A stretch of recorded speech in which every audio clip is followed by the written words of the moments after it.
আমরা ধানের শীষের প্রতীকের জন্য আমরা প্রচারণা চালাই, কোন ব্যক্তির জন্য প্রচারণা চালাই না।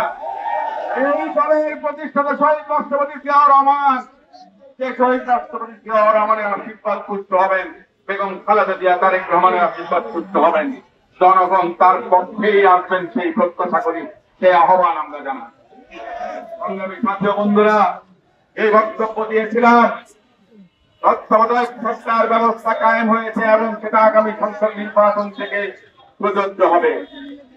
আগামীতে অন্তর্বর্তীকালীন সরকারের অধীনে ফেব্রুয়ারি 2026 সালে যে নির্বাচন হবে, সেই নির্বাচনে যারা জয়ী হবেন তাদেরকে মাথায় রাখতে হবে, জনগণের শাসন, আইনের শাসন যদি প্রতিষ্ঠিত করতে না পারেন তাহলে পরবর্তী নির্বাচন তত্ত্বাবধায়ক সরকারের অধীনে হবে, কোন দলীয় সরকারের অধীনে হবে না।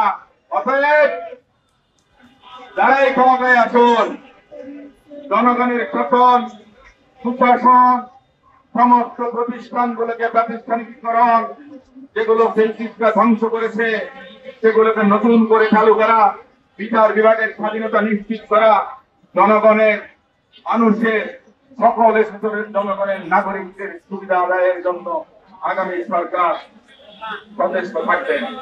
কোন প্রকার স্বৈরাচারী হবার সুযোগ আর বাংলাদেশে কখনোই আসবে না।